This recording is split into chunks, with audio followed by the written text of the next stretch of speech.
जोहार नमस्कार। खबरें जो रहती हैं चर्चा में, कुछ नवीनतम ताज़ा खास खबरों में से कुछ खबरों पर आइए नजर डालते हैं। कोशिश करने वालों की कभी हार नहीं होती, यही सोच को इरादा बनाकर चुनाव प्रचार में निकली यशस्विनी सहाय जनसंपर्क अभियान में महागठबंधन प्रत्याशी राजेश कच्छप के लिए जनसमर्थन जुटाने उन्हें फिर से चुनाव जीताकर विधानसभा भेजने निकली है। आज उनसे कुछ सवालों के मिले जवाब देखिए। जी देखिए, कांग्रेस पार्टी को बहुत तामझाम करने की ज़रूरत नहीं है, क्योंकि कांग्रेस एक ऐसी पार्टी है जो शायद लोगों के दिलों में बसी हुई है, तो उन्हें बहुत दर्शाने की भी ज़रूरत नहीं है।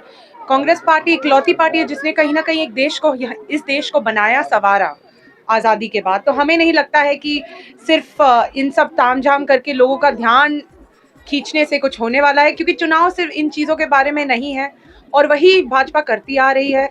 वो बस एक लोगों का ध्यान भटकाने की कोशिश कर रही है और हम असली मुद्दों की बात कर रहे हैं और लोगों तक उपलब्धियां पहुंचाने की बात कर रहे हैं। वो जो कोशिश धार्मिक ध्रुवीकरण की भाजपा की लगातार चल रही है, हाँ, उसका क्या तोड़ हो सकता है?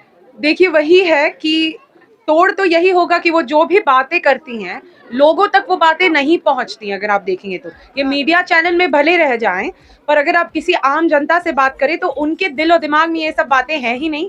उन्हें अपने परिवार को बढ़ाना आगे, अपनी गली नाले कूचे उन चीज़ों के बारे में वो ज़्यादा जानना चाहते हैं और उन चीज़ों से वो ज़्यादा एक तरीके से उनको कैसे बेहतर करें, इन पर मुद्दों पे वो बात कर रहे हैं। और महिला आधी आबादी है, अब हमारे हिस्से और हमारे हक का समय आ चुका है कि हमें मिले, तो बिल्कुल एक बहुत अच्छा कदम है। और आगे जाकर जब महिला का, अब जैसे कि सबको पता, आरक्षण भी होगा और जब महिलाओं को ज़्यादा मौके मिलेंगे, तो ये जो कदम अभी से हमारी पार्टी ले रही है वो उसी दिशा में ले रही है, महिलाओं को बढ़ाने के लिए, महिलाओं को आगे ले जाने के लिए। अगर हमारी खुद की विजन की बात करें तो अब बहुत सारी महिलाएं, रांची में भी देखते हैं हम, ग्रामीण इलाकों में तो बिल्कुल ऐसा है कि अभी भी हो सकता है लड़कियां बाहर नहीं काम कर रही हैं, पर अगर आप देखेंगे तो आदिवासी बहुत सारी महिलाएं हैं जो काम करती हैं, जो खेती करती हैं, जो हाथ बटाती हैं, और ये भी एक तरीके का काम होता है। तो उनके जो सम्मान की बात है, जेएमएम और कांग्रेस वही करने की कोशिश कर रही है कि महिला को जो उनका सम्मान मिले और आर्थिक रूप से मजबूती मिले, क्योंकि आर्थिक रूप से जो मजबूत पुरुष हमेशा से रहे हैं, पर महिलाओं को भी अब उसमें एक हिस्सेदारी मिले, और ये बहुत जरूरी भी है महिलाओं के लिए। महिलाओं का सम्मान एक बहुत बड़ा विषय के रूप में ट्रेंड किया पिछले दिनों। तो अगर भारतीय जनता पार्टी और जो इंडी गठबंधन है दोनों में तुलना करें तो आपको लगता है कि क्या इंडी गठबंधन में जो है वो महिलाओं को ज्यादा सम्मान मिलता है, और अगर हाँ तो कैसे? जी देखिए, ये बात है कि इंडी गठबंधन का जो आप बात कर रहे हैं, हमने तुरंत एक योजना धरातल पर लाकर शुरुआत कर दी। भारतीय जनता पार्टी शायद बातें कर रही होंगी, पर जो योजना का जो लाभ मिल रहा है, यहाँ भी जितनी महिलाओं से हमने बात की, महिलाओं को सच में आर्थिक रूप से लाभ मिल रहा है और ये बहुत बड़ा कदम होता है। और अब जैसे कि दिसंबर में 2500 रुपये हो जाएंगे, तो इससे एक बहुत ज़्यादा ही बड़ा फायदा मिलेगा।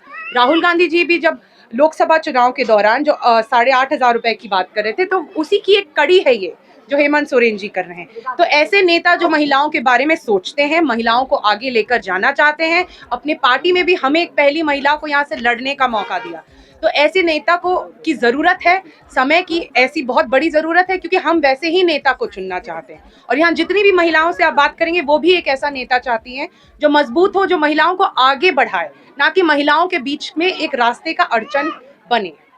कहना है कि काम करने की सोच लेने वाली लोगों का एक टीम है इंडी अलायंस, और भारतीय जनता पार्टी जुमलेबाजों की है। सादगी पसंद आएगी जनता को ये तामझाम और ये जो बाह्य आकर्षण दिखाने का कोशिश किया जाता है वोटरों को आकर्षित करने का, उसका कोई जादू जनता पर नहीं चलेगा। बने रहे ऐसे नवीनतम ताजा अपडेट्स के लिए हमारे संग। मैं विजय दत्त, पिंटू, रांची।